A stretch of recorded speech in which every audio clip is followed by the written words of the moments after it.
Hello, Squawks and family. This is Marvin. I just wanted to take the time to discuss the importance of being diligent and not getting complacent with coronavirus as we get ready for Labor Day weekend. I know that this has drug on for 6 months now, and I anticipate it'll go on even longer. We've said from the beginning that this was going to be a marathon, and I would say we're in the middle of it, and we still have a ways to go. So I really wanted to go over a few things that I think are important for everybody in our community and all of our tribal members and all of our family to really take to heart as we get ready to endure not just Labor Day weekend, but the fall. So if you haven't heard, we've had a few people test positive that were tested from our clinic, a couple of tribal members and some staff. And thankfully, it's not been anybody from that lives on the reservation. So I feel like it's a success still that we've kept it out of the reservation, but it's not a guarantee that that's something we can sustain. And so I wanted to discuss some things that we need to start thinking about and planning uh, if and when it makes its way into the reservation, or what you can consider planning for within your own household. They say that the worst time to prepare for a marathon is in the middle of the race. And I would say that's true. If you've ever done any kind of long distance running, it's not enjoyable. I don't know why a lot of people love it, but it's a test. But I would tell you, we need to be prepared for this virus now. We need to be doing things that prepare our bodies, prepare our households, and prepare our community. So I wanted to share my own personal experience because if you're not aware, I'm one of the people that tested positive. Almost 2 weeks ago, I got symptoms of COVID, and the following Monday, I went in and got a test, and I found out I was positive. So I've been self-isolating at home for almost 2 weeks now, and so I'm not contagious, and thankfully, I'm blessed that I haven't had severe symptoms. The most significant thing that happened was I lost the ability to taste and smell for probably 5 days. So I'm very fortunate. But I just want to share a few things that occurred to me that I think everybody needs to think about. Um, the first thing is, what are you doing to prepare your body? What are you doing to prepare yourself to fight off a potential battle with this virus? Um, I want to preface the next part with, I'm not a doctor and I'm not a scientist, so I just want to share with you what my wife and I did. So right around the 14th of this month, we had to fly out to Virginia to take my daughter to college. And we knew prior to that that we were going to expose ourselves potentially to COVID, being around different people and getting on an airplane. But it was important for our daughter's future to make that decision to take her. But when I say prepare ourselves, we started doing things like taking vitamin C, taking vitamin D, zinc, some other things. We go on walks. We go outside. I do go on 3, 4 mile runs about 3 days a week. And so while I may not be the most healthy person in the world, I do my best to kind of prepare my body for what was coming. I encourage you all to do the same thing.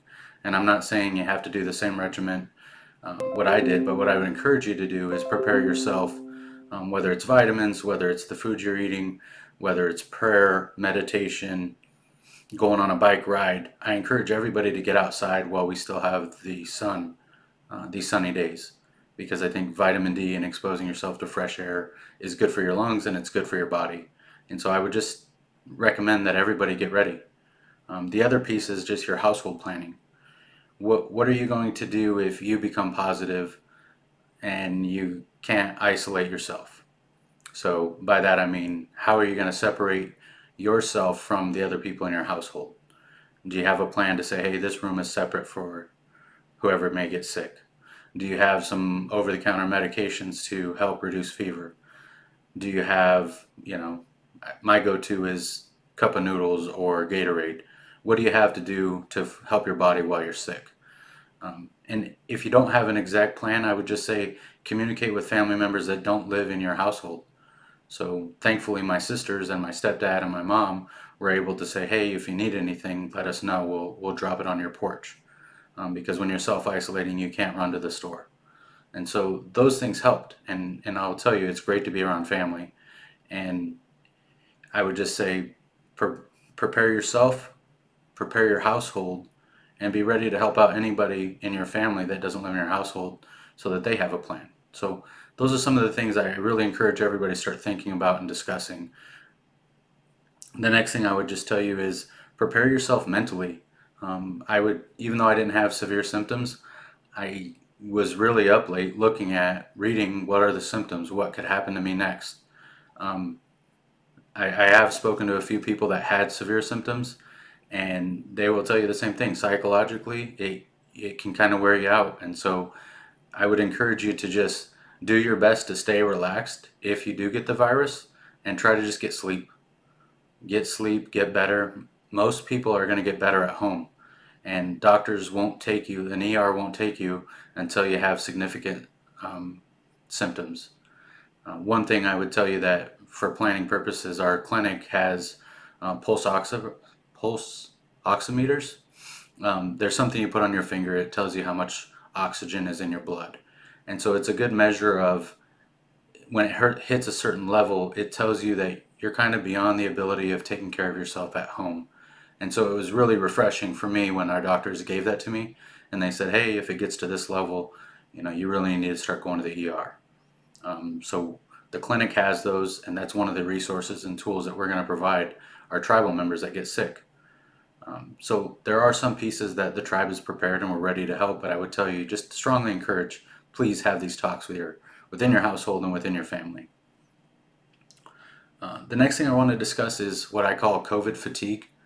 And I've noticed it within work, and I've had it even within my own household where we're around each other. We're not doing what we're used to doing, whether that's going to a movie, going to events, for my kids at school, whatever it may be that you're not used to doing, you're around each other a lot more.